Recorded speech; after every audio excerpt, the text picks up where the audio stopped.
शंकु का आयतन V equal to 1/3 pi r square h. V equal to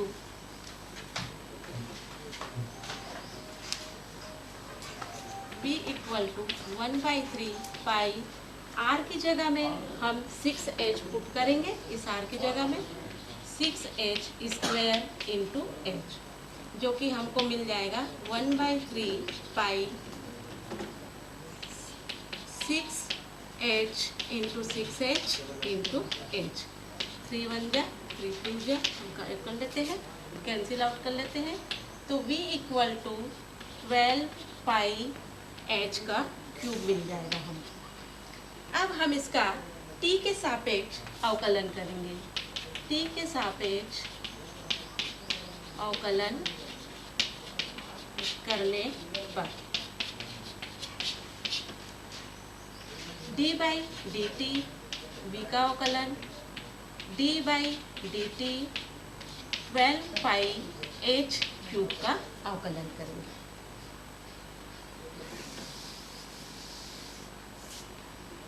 dv upon dt equal to 12 pi जो है constant है, तो इसका अवकलन तो होगा नहीं, क्योंकि ये इनटू में है तो ये बाहर आ जाएगा। अवकलन जो होगा हमारा जो फंक्शन है h, उसका अवकलन होगा। 12 पाई h क्यूब का अवकलन 3h square then dh upon dt, क्योंकि h का अवकलन हम t के सापेक्ष कर रहे हैं, इसलिए h का अवकलन dh अपॉन dt होगा। dv upon dt equal to 12 pi into 3, h की जगह में हम वैल्यू पुट करेंगे। h की वैल्यू कितना दिया हुआ है 4 सेंटीमीटर, 4 का वर्ग dh अपॉन dt, ये वैल्यू हमको निकालनी है।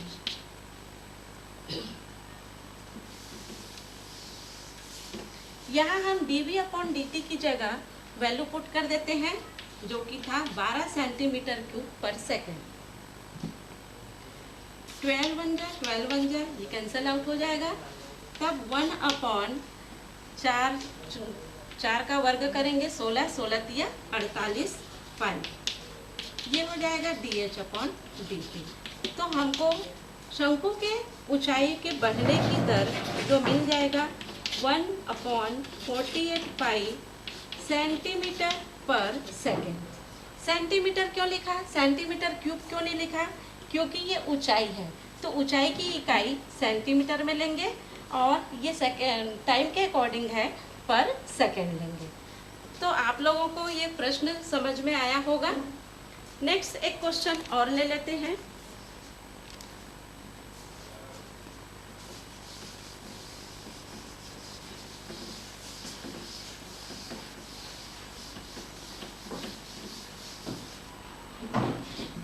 बचपन में हम सब ने शांत तालाब या झील में कंकड़ मारते थे और तरंगे उत्पन्न होती थी, उसी के अकॉर्डिंग एक प्रश्न है। एक स्थिर झील में एक पत्थर डाला जाता है,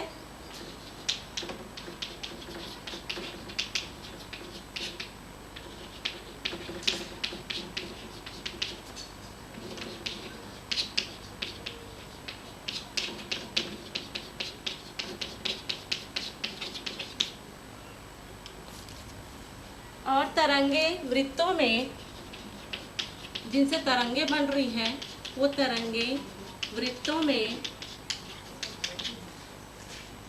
5 सेंटीमीटर पर सेकेंड की गति से चलती है। 5 सेंटीमीटर पर सेकेंड की गति से चलती है।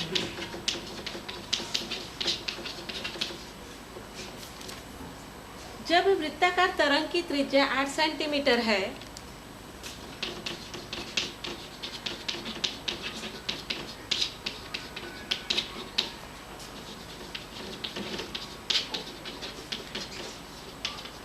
सेंटीमीटर है, तो उस क्षण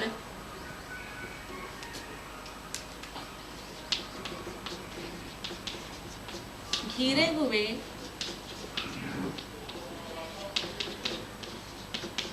क्षेत्र का क्षेत्रफल किस दर से बढ़ रहा है। ये वृत्त, बेसिकली ये वृत्त से रिलेटेड प्रश्न है, तो हम इस प्रश्न को स्टडी करते हैं। सबसे पहले हम प्रश्न को फिर से पढ़ते हैं और समझते हैं। स्थिर झील में पत्थर डाला गया तो तरंगे बनी, तरंग बनी तो वृत्त में जो वृत्ताकार तरंगे बनी उसमें क्या हो रहा है, 5 सेंटीमीटर प्रति सेकंड की गति से तरंगे चल रही है। यानी कि ये 5 सेंटीमीटर प्रति सेकंड किस चीज में परिवर्तन है, एक्चुअल में ये वृत्त की त्रिज्या में परिवर्तन है। तो हम ले लेते हैं, माना वृत्त की त्रिज्या r है, तो dr/dt। क्यों dr/dt? क्योंकि समय के अकॉर्डिंग परिवर्तन हो रहा है। तो dr/dt इक्वल टू 5 सेंटीमीटर पर सेकेंड। जब त्रिज्या 8 सेंटीमीटर हो तो घिरे हुए क्षेत्र का क्षेत्रफल, यानी कि जो वृत्त बनेगा, तरंगे बनेगी तो तरंग से जो वृत्ताकार आकृति बनेगी उस वृत्त का क्षेत्रफल किस दर से बढ़ रहा है। तो क्षेत्रफल को यदि ए से डिनोट करें तो इसके बढ़ने की दर या क्षेत्रफल के परिवर्तन की दर समय के अकॉर्डिंग हमको ज्ञात करना है, ये फाइंड आउट करना है। अब हम जानते हैं, बहुत ही इजी है, वृत्त का क्षेत्रफल ले लेते हैं। वृत्त का क्षेत्रफल ए बराबर सूत्र होता है पाई आर स्क्वायर। इसको टी के सापेक्ष अवकलन कर लेते हैं।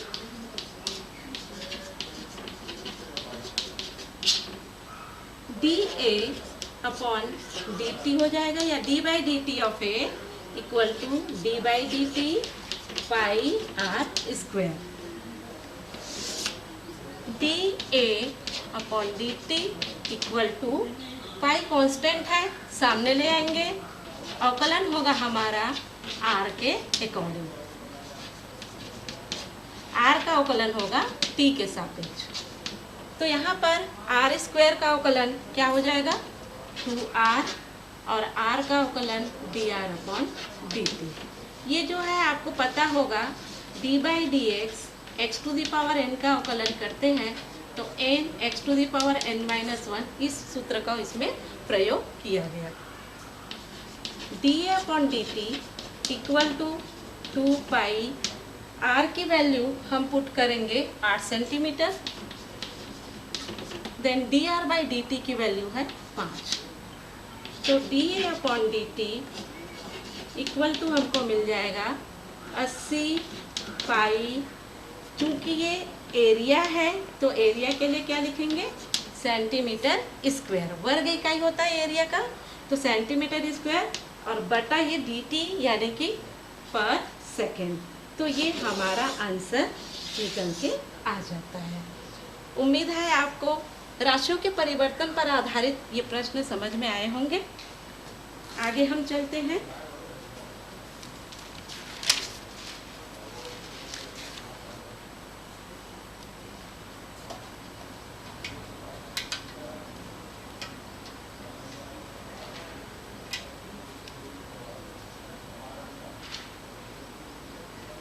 स्टार्ट।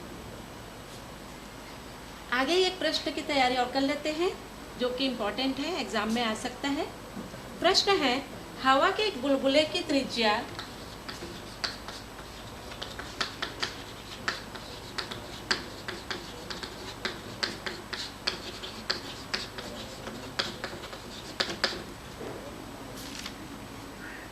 एक बटे 2 सेंटीमीटर पर सेकेंड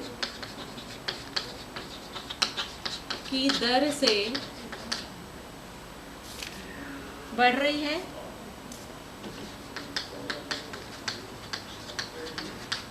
बुलबुले का आयतन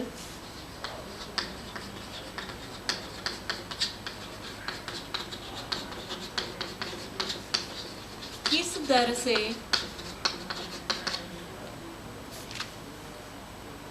बढ़ रहा है जबकि त्रिज्या 1 सेंटीमीटर है।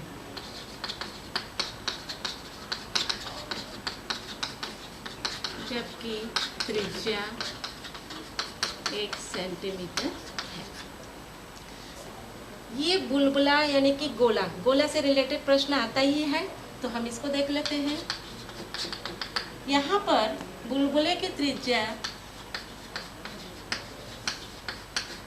बुलबुले जिसको हम क्या बोल दें, गोले की त्रिज्या में परिवर्तन यदि हम लें तो क्या हो जाएगा, dr/dt इक्वल टू कितना, 1/2 सेंटीमीटर पर सेकेंड। प्रश्न में पूछा जा रहा है कि बुलबुले का आयतन किस दर से बढ़ रहा है, या गोले का आयतन बोल सकते हैं।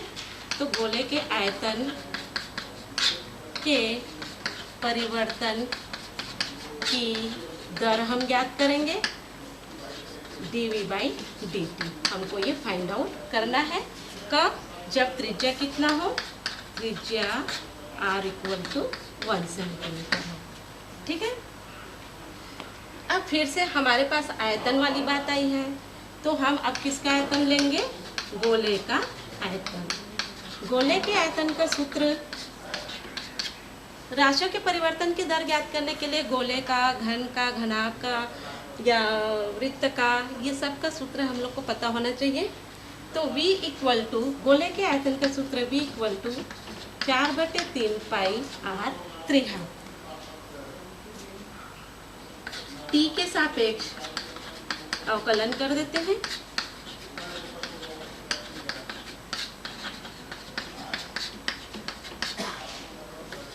dv/dt equal to d/dt 4/3 pi r त्रिज्या, dv/dt equal to 4/3 pi, constant है तो ये निकल जाएगा बाहर, d/dt हम अवकलन करेंगे r³ का, dv/dt equal to 4/3 pi r³ का अवकलन करेंगे तो क्या आ जाएगा, 3r² and dr/dt। 4/3 pi 3r की जगह में हम वैल्यू पुट करेंगे 1 देन dr/dt की जगह में 1/2। dv/dt इक्वल टू हमको मिल जाएगा, ये 3 कैंसिल और 2 दूनी, तो ये हो जाएगा 2 पाई। चूँकि ये dv/dt ज्ञात कर रहे हैं आयतन, तो ये सेंटीमीटर क्यूब पर सेकेंड होगा। तो इस तरीके से हम हवा के बुलबुले हो चाहे गुब्बारे हो, जो गोलाकार वस्तु हैं, उसकी राशियों में परिवर्तन की दर कैसे ज्ञात करेंगे, ये आज हमने सीखा। स्टार्ट होगा, कट करो इसको। अब हम वर्धमान व ह्रासमान फलन के बारे में पढ़ेंगे, increasing and decreasing order function के लिए। इसका डेफिनेशन देख लेते हैं। यदि एक वास्तविक फलन या रियल फंक्शन, कोई भी एक रियल फंक्शन f के डोमेन, जिसको हिंदी में प्रांत भी कहते हैं, में i एक अंतराल है, अंतराल यानी कि इंटरवल, एक अंतराल है, तब f जो होगा नंबर 1, इस इंटरवल i में वर्धमान होगा यदि x1 less than x2, this implies f of x1 less than f of x2 for each x1 x2 belongs to I। यहाँ पर कहने का मतलब है कोई function f such that x tends to y है, और एक सेट हमने x ले लिया, एक सेट y ले लिया। इसके जो अवयव हैं x1 x2 this y1 y2, हम इसको y1 को f of x1 भी कह सकते हैं, f of x2 भी कह सकते हैं, क्योंकि कर्व जब हम बनाते हैं y इक्वल टू fx के फॉर्म में लेते हैं। अब x की वैल्यू जब बढ़ाकर x2 कर रहे हैं, सो y की वैल्यू बढ़कर y1 की वैल्यू बढ़कर y2 हो जा रही है, या fx1 की वैल्यू बढ़कर fx2 हो जा रहा है, इस कंडीशन में फंक्शन इंक्रीजिंग होगा। यदि इसका हम ग्राफ बनाना चाहें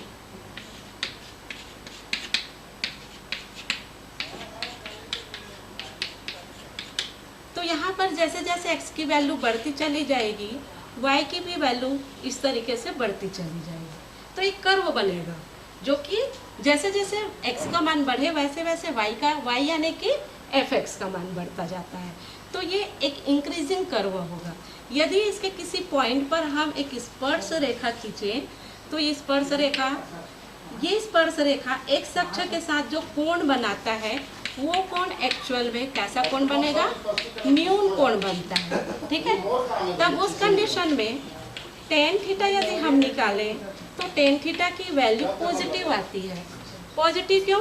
क्योंकि ये न्यून कोण प्रथम चतुर्थांश में टेन का मान पॉजिटिव होता है। तो पॉजिटिव आने के कारण tan theta is greater than 0 हो जाता है। टेन थीटा क्या है? टेन थीटा प्रवणता है किसी कर्व की, ग्रेटर देन 0। प्रवणता क्या है? dy by dx is greater than 0। या इसी को हम f डैश x के रूप में लिख सकते हैं। कोई फंक्शन हमने लिया तो f dash x greater than 0। अब हम यदि ग्राफ के थ्रू से नहीं कहेंगे तो किसी भी मैथ का जब निकालते हैं, उसका अवकलन करते हैं और उसका f dash x greater than 0 आता है तो हम कहेंगे हाँ ये फंक्शन इंक्रीजिंग है। ये नंबर 1 हो गया। नंबर 2,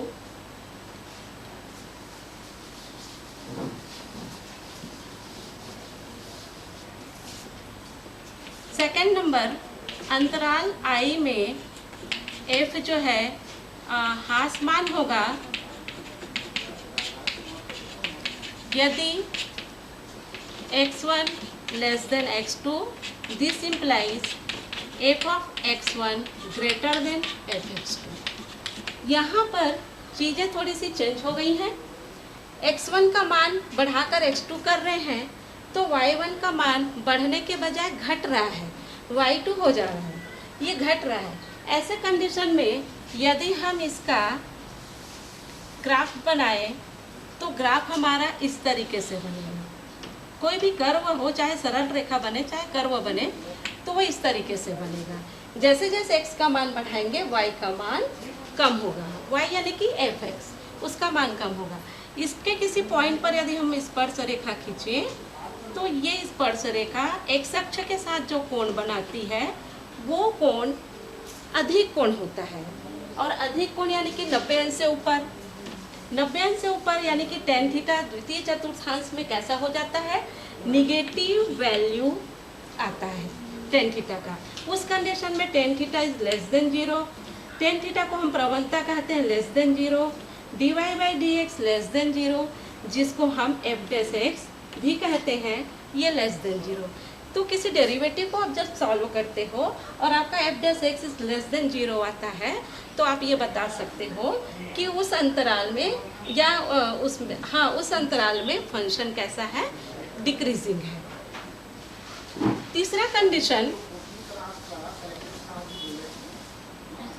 तीसरा कंडीशन, अंतराल I में फलन f अचर होगा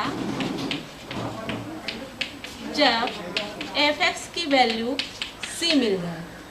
यहाँ पर वैल्यू fx की चेंज नहीं हो रही है, हमको क्या मिल रहा है? केवल c मिलेगा। इस कंडीशन में जब हम ग्राफ खींचें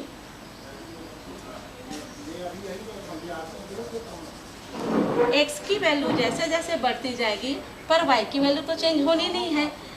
1 के लिए ले तो यहाँ c, फिर 2 के लिए c, किसी भी x के किसी भी मान के लिए कैसा मिलेगा? हमको c मिलेगा। तो ग्राफ इस तरीके से बनेगा।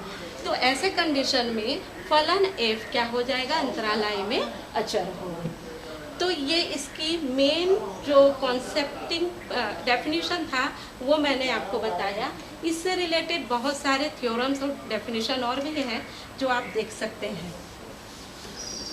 आगे हम इससे रिलेटेड कुछ प्रश्न कर लेते हैं, प्रश्नों को सॉल्व कर लेते हैं और हम उसको समझते हैं। एक प्रश्न ले लेते हैं। वे अंतराल ज्ञात कीजिए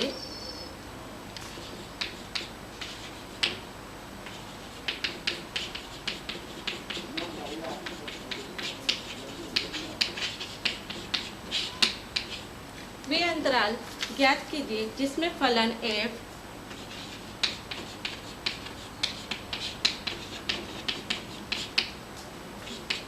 वर्धमान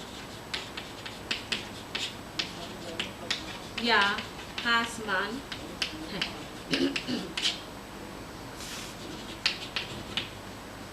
जहां पर f of x equal to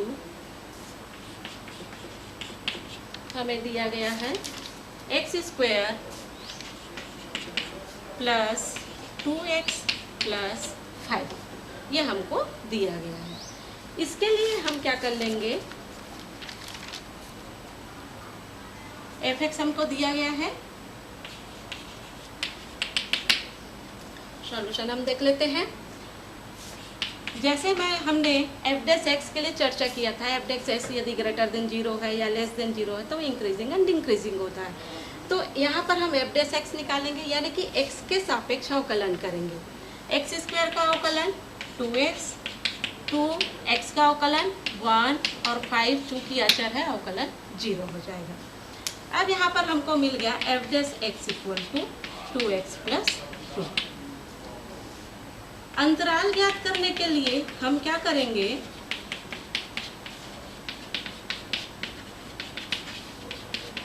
F dash x को 0 के इक्वल मान लेंगे क्योंकि हमको इंटरवल निकालना है।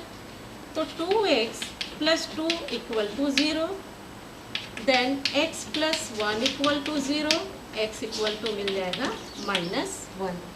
एक वैल्यू आती है तो हमारा इंटरवल 2 बनेगा। कैसे 2 बनेगा, अब हम इसको बना लेते हैं।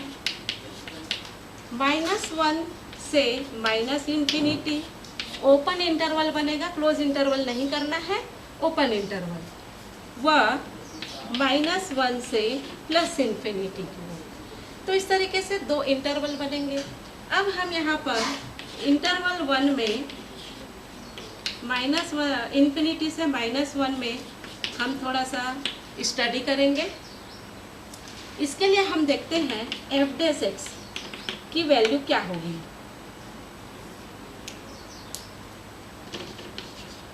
टू एक्स प्लस 2, इसकी वैल्यू क्या होगी हम इसको समझते हैं।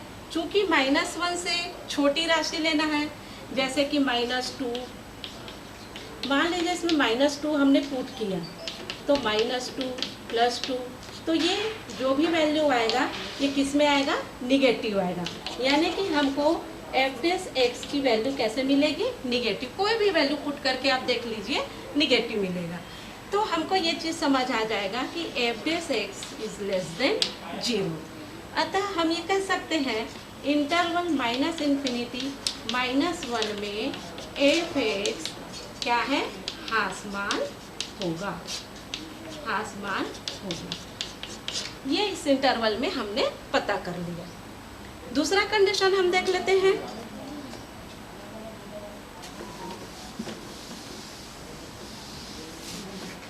दूसरे कंडीशन में दूसरा हमारा जो है इंटरवल -1 टू ∞, इसमें हम बात करते हैं। तो f dash x equal to 2x plus 2, इसमें आप -1 से बड़ा चाहे तो आप 0 रख दीजिए, तो हम 0 रख देते हैं। तो ये 2 × 0 प्लस 2, तो आंसर हमको 2, यानी कि हमको कैसा मिलेगा आंसर, पॉजिटिव वैल्यू प्राप्त होगी। यानी कि एफ डैश एक्स हमको कैसा मिलेगा, ग्रेटर देन 0। और मैंने डेफिनेशन में अभी बताया है कि F dash x greater than 0 होता है तो उस कंडीशन में क्या हो जाएगा, इस इंटरवल में एफ एक्स जो होगा वो कैसा होगा, वर्धमान या इंक्रीजिंग होगा। तो बहुत इजी है बच्चों, इसमें घबराना नहीं है। आपको डेफिनेशन का कॉन्सेप्ट समझना है और जब भी वर्धमान ह्रासमान निकालना हो आपको एफ डैश एक्स निकाल लेनी है। उसके बाद उसके जो मान आएंगे उनसे अंतराल निकाल लेना है और अंतराल निकाल लेने के बाद एक एक इंटरवल का स्टडी करना है कि वो इंक्रीजिंग आएगा कि डिक्रीजिंग आएगा। ग्रुप है, वे अंतराल ज्ञात कीजिए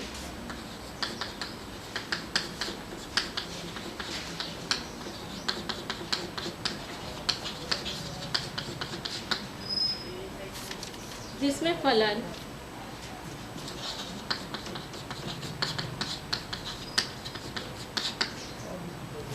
f of x equal to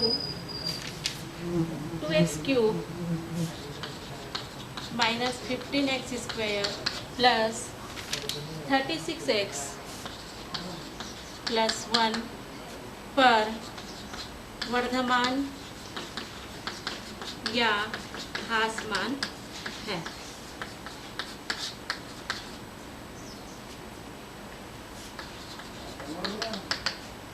f of x, इसके लिए मैंने पहले ही कहा था यदि बहुपद फलन है या त्रिकोणमितीय फलन है तो भी आपको f डैश x निकालना ही है। तो आप x के सापेक्ष इसका अवकलन कर लेंगे, जिसका अवकलन करेंगे तो f डैश x ये हो जाएगा 3 दूनी 6 x स्क्वायर, 15 दूनी 30 x 36 x का अवकलन 1 और 1 का अवकलन 0 हो जाएगा। f dash x equal to 6 common निकाल लेते हैं, ये हो जाएगा x square minus 5x plus 6। जब इसका गुणनखंड करेंगे तो आपका गुणनखंड हो जाएगा x स्क्वायर 3 और 2 का है तो ऋण 3x ऋण 2x धन 6। गुणनखंड आप लोग को आता ही है।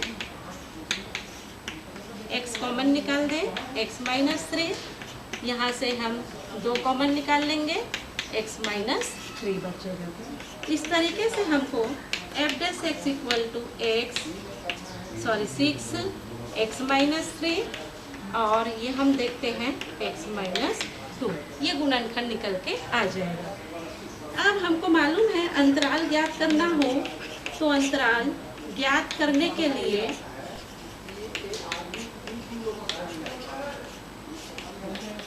हमको क्या करना होगा, f डैश x को 0 लेना है। तब 6 x minus 3 x minus 2 equal to 0 लेंगे।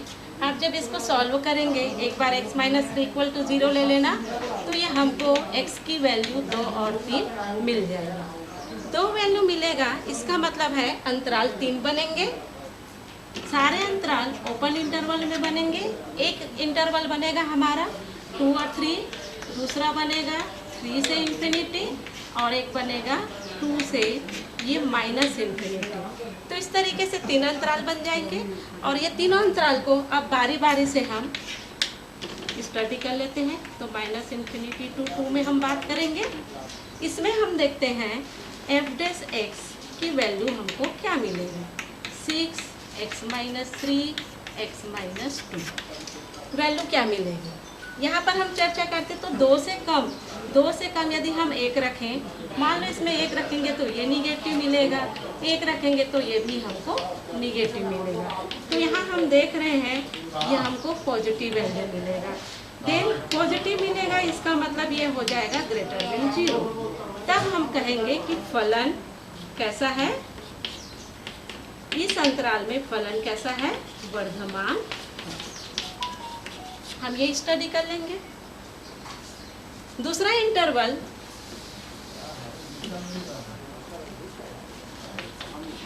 दूसरा पॉइंट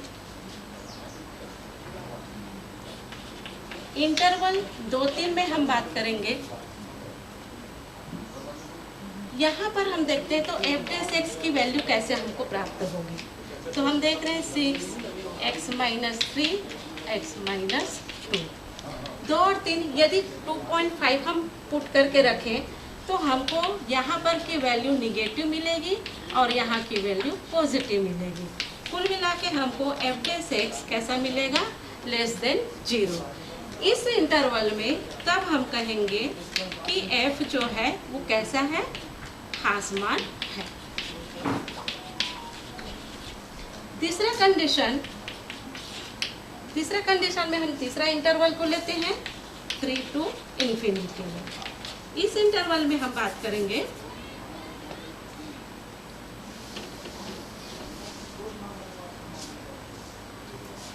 इसमें हम f डैश x की वैल्यू देखते हैं 6x माइनस 3 x माइनस 2।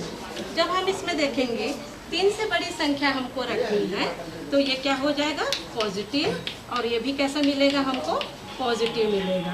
तो हम देख रहे हैं कि f डैश x जो है ग्रेटर देन 0 मिल रहा है। इसका मतलब इंटरवल 3 इंफिनिटी में फंक्शन कैसा है, फलन क्या होगा, वर्धमान है। तो इस तरीके से कोई बहुपदी फलन है या कोई त्रिकोणमितीय फलन है, उसका हम क्या कर सकते हैं, एफ डैश एक्स निकाल कर उसे अंतराल निकालेंगे, और अंतराल निकालने के बाद एक एक अंतराल में हम उसके वर्धमान या ह्रासमान होने की पुष्टि करेंगे। Thank you.